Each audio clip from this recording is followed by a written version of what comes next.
Abah Rashid, orang tua kami, beliau bukan hanya sekedar sebagai orang tua. Beliau jadikan sebagai sahabat, teman diskusi yang asik gitu.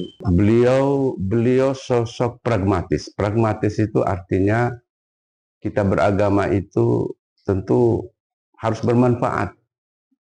Ya, harus memberikan nilai manfaat bagi sesama kita. Sehingga Abah inisiatif sebenarnya ingin bagaimana supaya ada kapal-kapal yang bisa menerobos di tengah-tengah cuaca yang tidak mendukung untuk memberikan pertolongan kepada masyarakat-masyarakat ini.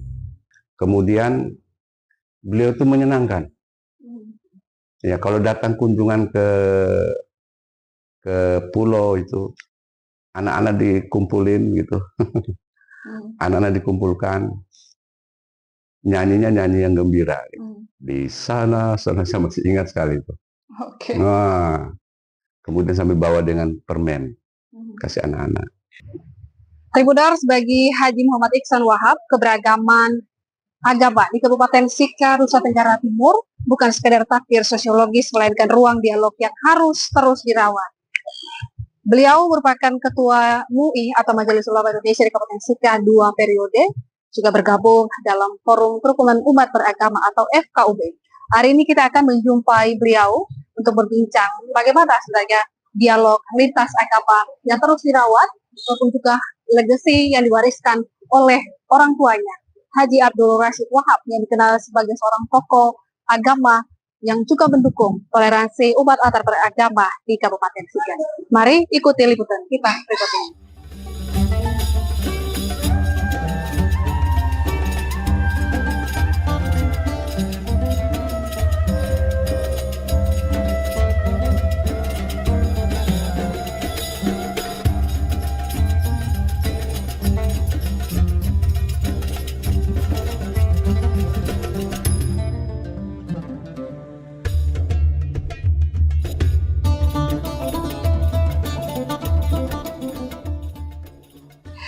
Tribunars, saat ini kita sedang bersama dengan Bapak Haji Muhammad Iksan Wahab sebagai Ketua MUI atau Majelis Ulama Indonesia di Kabupaten Sika, dan beliau sudah menjabat kurang lebih selama 2 periode.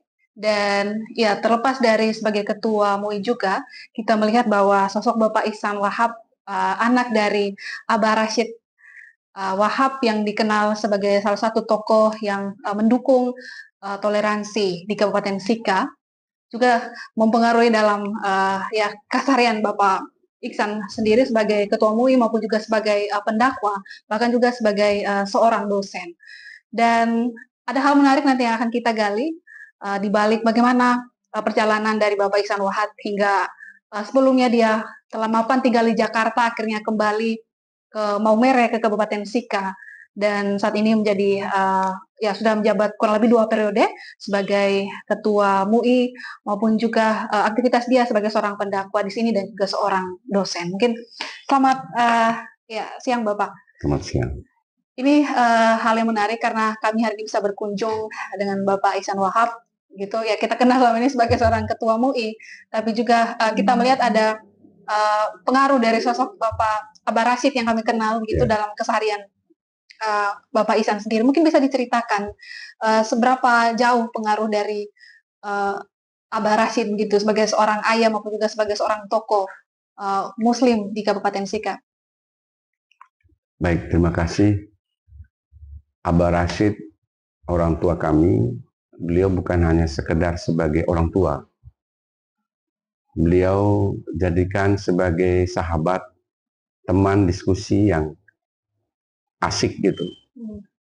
Banyak hal, persoalan-persoalan kemanusiaan,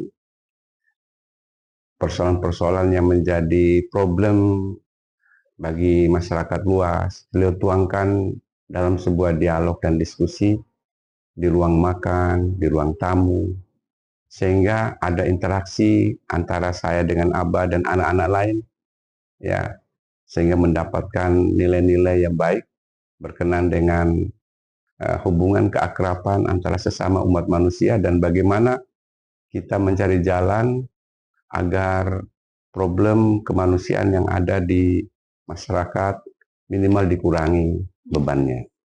Oke, Ya. jadi berawal dari dialog di Dialog ya. makan. Lalu ya kita juga melihat bahwa latar belakang pendidikan agama begitu sangat melekat juga di Bapak Ihsan sendiri. Itu kalau boleh tahu apa yang Bapak pelajari begitu ketika di pendidikan Islam? Ya, latar belakang saya di pondok pesantren. Kemudian saya belajar di mengabdi atau di tugas pengabdian di Jakarta. Dan selama ini kan saya melihat dalam persepsi saya tentang agama dari teks-teks buku-buku teks. Ya. Tetapi setelah saya pulang dan berinteraksi dengan Abah, dari hasil dialog, komunikasi yang intens, cara pandang saya berubah. Ya. Cara pandang saya berubah. Oke lah, textbook saya angkat sebagai diskusi dengan Abah. Tapi di situ ada teks-teks kehidupan yang perlu diketahui juga tentang bagaimana hidup bersama, berdampingan di tengah-tengah keberagaman ini. Itu yang saya dapat pelajaran yang luar biasa dari Abah. Ya, bukan hanya saya, memang artinya kita ada teks-teks buku, ada apa, semua yang kita miliki dalam buku pesantren itu.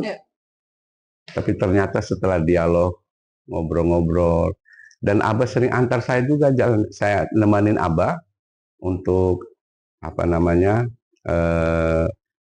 komunikasi antar agama dalam FKUB itu. Ya, Abah sebagai wakil ketua dulu tuh. Ya, saya pergi dampingi Abah ke Pulau Palue, bertemu dengan tokoh-tokoh agama yang lain. Di situ saya merasa bahwa ini ada nilai-nilai yang tidak ada di dalam textbook, tapi ada nilai-nilai kehidupan yang justru saya mendapatkan pengalaman yang luar biasa. Ya. Berarti sosok pragmatis yang ada pada diri Bapak Abah Rashid sendiri juga mempengaruhi. Ya, beliau sosok pragmatis. Pragmatis itu artinya kita beragama itu tentu harus bermanfaat. Ya, harus memberikan nilai manfaat bagi sesama kita. Kalau beragama itu merusak, menghancurkan, itu bukan agama. Nah, agama itu harus memberikan makna dan manfaat. Harus mendorong kita untuk memberikan akses minimal, mengurangi beban-beban kehidupan masyarakat. Itu agama sebenarnya. Itu yang sering disampaikan oleh Abah Rashid. Oke, lalu kita juga mengetahui terkait salah satu inisiasi dari Abah Rashid terkait dengan kapal kemanusiaan. Itu mungkin bisa diceritakan sejak kapan itu beliau inisiasi itu dan apakah sudah mulai berjalan? Ya, kapal kemanusiaan ini tujuannya adalah sebagai bentuk harapan dari Abah, karena banyak beliau sendiri merasakan ada saudara-saudara di pulau untuk mengakses kesehatan agak kesulitan karena di tengah-tengah cuaca yang kurang mendukung, sehingga karena tidak ada akses kesehatan yang memadai, ada banyak korban. Ya, banyak korban di antara mereka. Sehingga Abah inisiatif sebenarnya ingin bagaimana supaya ada kapal-kapal yang bisa menerobos di tengah-tengah cuaca yang tidak mendukung untuk memberikan pertolongan kepada masyarakat-masyarakat ini. Namun alhamdulillah kita bersyukur bahwa ada kapal kemanusiaan ini. Ya, minimal ini memberikan dorongan supaya akses kemanusiaan sudah terbuka untuk masyarakat yang memang sangat mengharapkan bantuan-bantuan kesehatan ini. Ya. Dan alhamdulillah sudah ada itu memberikannya, sudah dapat. Oke, lalu ya terkait dengan toleransi maupun tadi soal keberagaman, hidup dalam kebersamaan dalam keberagaman di sini yang yang diwariskan oleh Abah Rashid sendiri. Bagaimana dalam pelaksanaan Bapak sebagai seorang pendakwa begitu, terutama ketika berada di wilayah yang mayoritas umat Kristen gitu, tetapi kita melihat di sini semua tidak ada yang saling membeda-bedakan, semua satu sekalipun kita memiliki keyakinan yang berbeda. Ya, jadi kalau kita lihat, ini mungkin kita belajar historisnya. Ya. Sisi historis dari nenek moyang dari Abah itu datang ke sini, itu mereka sudah memberikan peran-peran bersama untuk masyarakat, ya, bekerja sama dengan masyarakat lokal untuk membangun bersama. Ya, dulu itu ada nenek moyang di Geliting sudah lakukan kerjasama itu dalam menulis surat-surat dan sebagainya di Geliting. Ya. Ya, sudah terlihat, apalagi kawin-mawin. Ini nenek saya sendiri, nenek punya bapak namanya Tanapuang Rasido. Okay. Tanapuang Rasido itu juga punya adik, itu nikah dengan Raja Thomas. Okay. Ya, dengan Raja Thomas. Jadi artinya budaya kawin-mawin sudah terjadi. Ya, sehingga jalinan kerukunan ini, karena memang kita sudah dibangun bahwa kita walaupun beragam, kita berasal dari satu nenek moyang sama gitu. Jadi buat apa kita saling menjatuhkan, saling merendahkan? Karena kita berasal dari nenek moyang sama. Apa yang disebutkan saudara, itu saudara kita juga sama. Karena dari nenek moyang sama. Sehingga itu Abah sering sampaikan itu pada kami dalam dialog, ya, bersama-sama di ruang makan maupun di ruang tamu. Ya, begitu. Oke, jadi sudah ada sejarah historisnya juga. Iya, sejarah historisnya. Lalu terkait dengan kemanusiaan ini sendiri gitu, kita melihat bahwa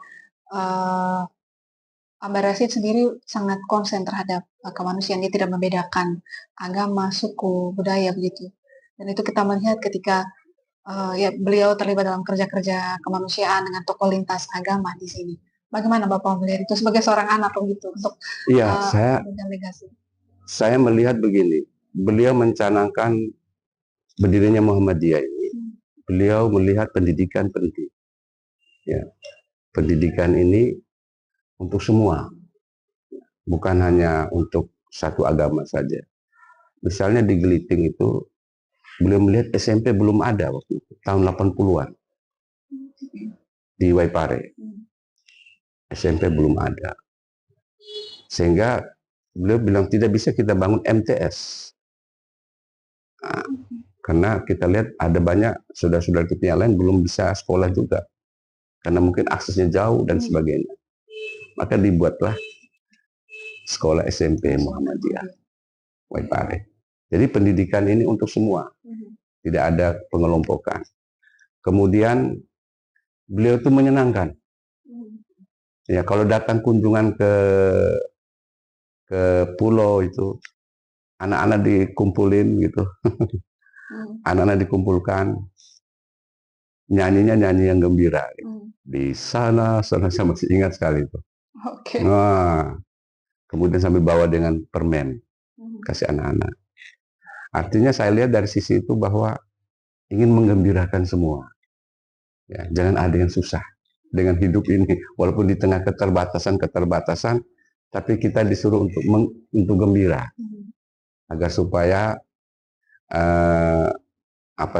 di tengah kekurangan kita bisa berbagi bersama. Nah, itu. Oke, menarik ya, ternyata terkait dengan pembangunan sekolah harusnya tadi MTS, tapi melihat dengan masyarakat sekitar juga yang beragam, akhirnya dibuat yang sekolah yang umum, yang formal.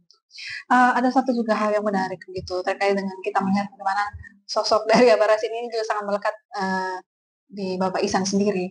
Ini bagaimana? Apakah ada pesan-pesan atau hal-hal apa begitu yang ya harusnya mungkin dimandatkan pada Bapak Ihsan untuk dilanjutkan, untuk diwariskan gitu? Ya, saya walaupun tidak secara spesifik beliau sampaikan, tapi ada beberapa pesan penting beliau kepada kami bahwa hidup ini yang kita jalani di daerah kita ini, kata kunci pertama itu jangan melihat agama ini dari sisi negatif, cara pandang kita negatif. Ketika kita melihat realitas di luar, kita melihat bahwa agama membutuhkan kita untuk membantu sesama. Di situ poinnya bahwa beliau sering komunikasi dengan saya itu ya seperti itu. Ya. Kemudian yang kedua, budaya-budaya lokal itu dengan kearifan-kearifannya itu beliau sering berbicara. Kenapa demikian? Karena nilai-nilai kearifan itu jangan sampai hilang. Itu sangat disayangkan. Sehingga beliau sering komunikasi dengan kami di situ. Jadi ada banyak hal yang secara ini memang tidak ada penyampaian bahwa nanti ganti saya atau apa. Tapi dengan peran-peran yang beliau sampaikan ke kami untuk menjadi garda terdepan dalam membantu sesama, baik dalam pengetahuan, dalam isu sosial yang lain, nah, itu beliau sampaikan itu sehingga ya kami bisa jadi 2 periode itu ya, untuk mengemban amanah dan pesan-pesan dari beliau itu. Ya, selain sebagai pendakwa, kita juga lihat Bapak Ihsan mengajar gitu di Universitas Muhammadiyah Maumere, dan kemudian ke dalam mata kuliah di bawah adalah agama multikultural. Kalau boleh tahu seperti apa?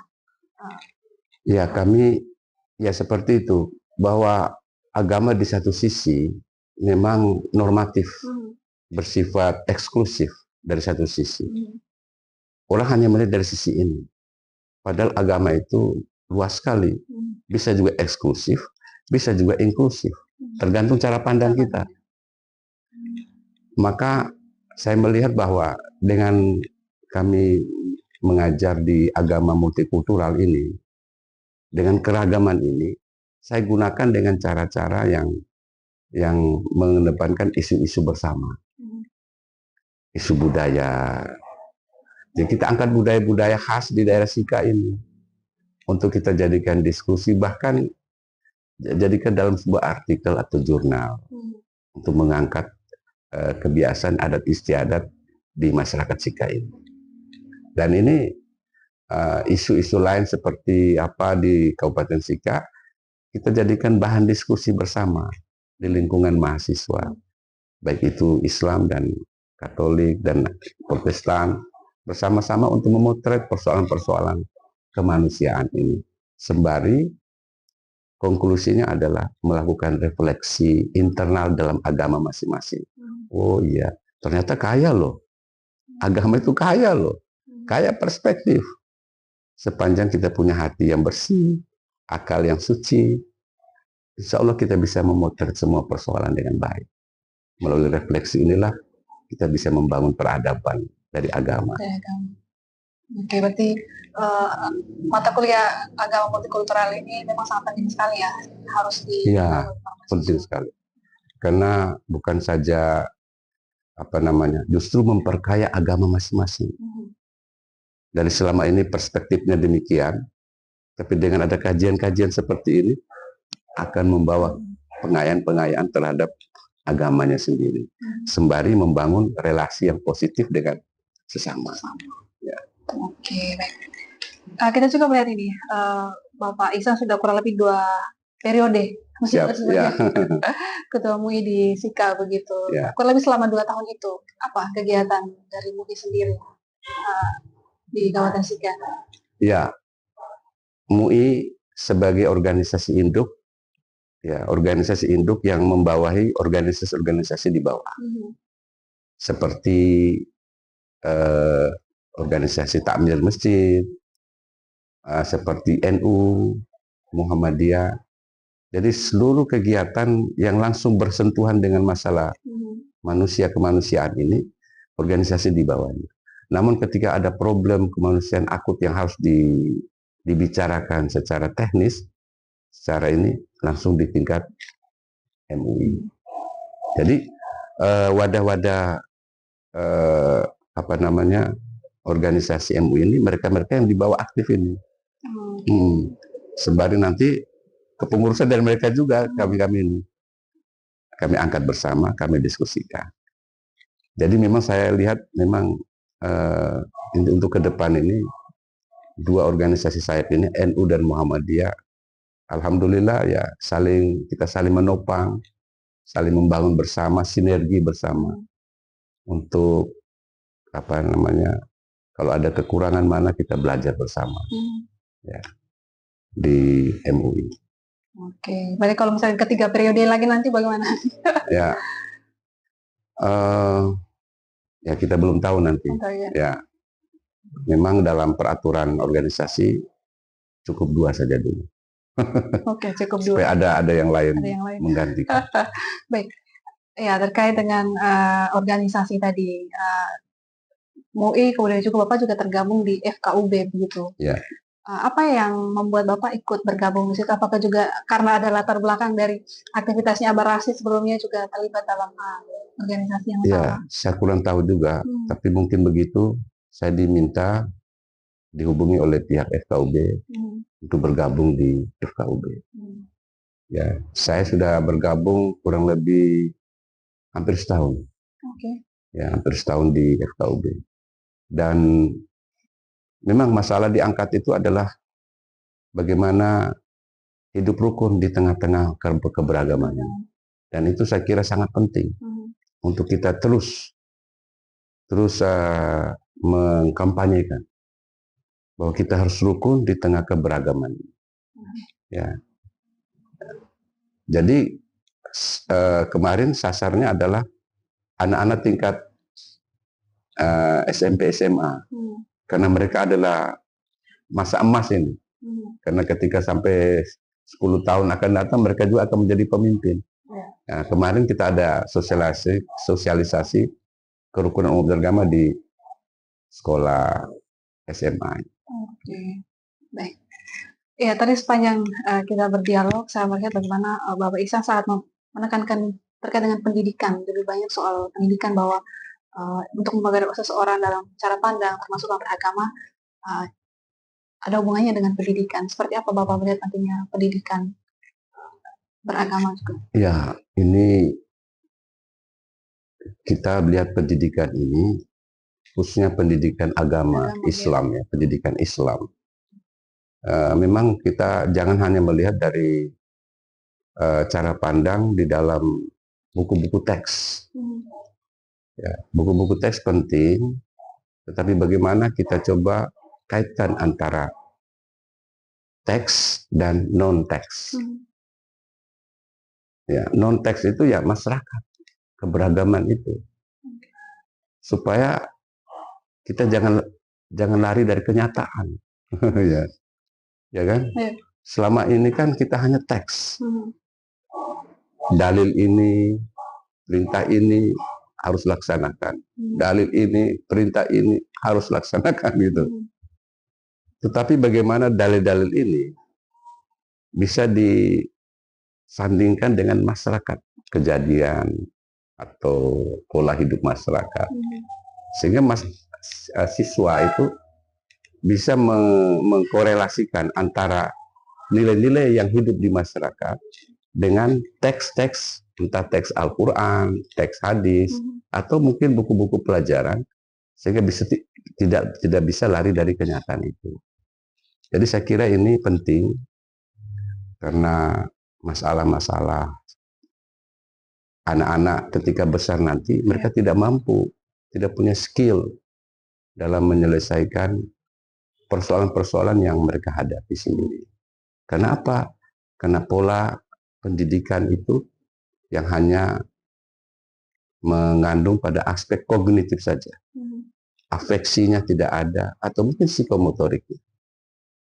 Nah, sehingga itu saya kira perlu sekali, ya perlu sekali untuk supaya diberdayakan aspek-aspek afeksi dan psikomotoriknya. Nah, disinilah butuh seorang guru yang mampu meramu semuanya dengan nilai-nilai seperti tadi yang saya sampaikan. Dan itu ada pada deep learning yang sekarang sudah difokuskan oleh Pak Menteri Menteri yang baru. Menteri yang baru ya. Baik, ini mungkin yang bagian terakhir Bapak Ihsan. Seperti apa Bapak merefleksikan terkait dengan ya keberagaman dalam kebersamaan gitu, umat Muslim maupun juga umat Kristen atau umat agama lain di Kabupaten Sika. Lalu yang kedua adalah ada pesan mungkin untuk umat Muslim di sini ketika sudah memasuki hari bulan suci Ramadan gitu. Apa yang harus disiapkan? Di bulan suci Ramadan ini kita lihat pengertian Ramadan. Ramadan itu artinya dari kata romado, artinya membakar. Ibarat terik panas matahari atau panas api yang membakar sesuatu. Maksud apa membakar ini? Yang dimaksud dengan membakar ini adalah membakar ego kita, membakar ketidakjujuran kita, membakar hal-hal yang buruk dalam diri kita, sehingga yang ada di permukaan itu adalah nilai-nilai kebaikan bagi sesama. Nilai-nilai di dalam puasa itu adalah dibangun nilai personal. Nilai personal itu adalah dia taat kepada Allah, tetapi di satu sisi dia membangun relasi yang baik dengan yang lain. Dan itu sebenarnya pesan agama. Ya, pesan agama. Karena apa? Karena di dalam surat Al-Hujurat ayat 13 itu telah dicantumkan, wahai sekalian manusia, sesungguhnya kami ciptakan kamu berbangsa-bangsa dan bersuku-suku agar kamu saling kenal mengenal. Dan saling kenal mengenal ini sudah menjadi tradisi nenek moyang dulu. Tradisi barter. Ya, tradisi barter. Karena dari yang Islam itu ada jual ikan, kemudian yang di pantai itu jual ikan, kemudian yang di gunung itu ada sayur, ada terjadi barter, dan ini terjadi di Geliting. Dan ini kerjasama seperti ini kan menarik untuk saat sekarang ini juga, supaya kita membangun relasi yang positif di bulan Ramadan ini, di samping memperkokoh dan memperkuat keimanan di bulan Ramadan ini. Saya kira. Baik. Ya, Teh Budars, itu tadi dialog kita dengan Bapak Ihsan Wahab itu. Ya, ini juga tidak terlepas dari bagaimana kita melihat kebersamaan dalam keberagaman di Kabupaten Sika, tapi juga ini kita melihat bagaimana kesiapan dari umat Muslim sendiri, saudara kita untuk menyambut bulan Ramadan gitu. Dan hal yang tentu yang digarisbawahi oleh Bapak Ihsan dari tadi adalah soal semangat kebersamaan dalam keberagaman itu terus digaungkan gitu, dan tadi tidak hanya di ruang-ruang di masjid atau di masyarakat pada umum, tapi juga tadi melalui ruang bangku kuliah dari ruang pendidikan di kampus juga itu sudah digaungkan oleh Bapak Ihsan sendiri. Dan ya terkait dengan MUI sendiri, kurang lebih tadi kita tahu bahwa ada kurang lebih 2 periode Bapak Ihsan sebagai Ketua Majelis Ulama Indonesia untuk menghimpun 2 organisasi sayap di sini, Muhammadiyah dan juga NU. Tentunya kegiatan mereka adalah untuk memberikan dampak kepada masyarakat itu sendiri. Sekali lagi terima kasih Bapak Ihsan, itu selamat merayakan bulan Ramadan. Tribuners, dari dialog bersama dengan Haji Muhammad Iksan Wahab, Ketua MUI Kabupaten Sika 2 periode. Ia mengatakan bahwa sosok almarhum Haji Abdul Rashid Wahab sebagai ayahnya, ada hal yang kini ia teruskan, yakni adalah mimpi-mimpi dari sang ayah untuk melunasi utang-utang kemanusiaan yang belum sempat terwujud, mulai dari pendidikan hingga gagasan tentang puskesmas Rapung. Ia juga tetap menekankan untuk selalu mendorong dialog antara lintas umat beragama dan mendukung keberagaman untuk mencapai keharmonisan di tengah perbedaan keyakinan di Kabupaten Sika ataupun juga di Nusa Tenggara Timur. Download Tribun X sekarang, menghadirkan lokal menjadi Indonesia.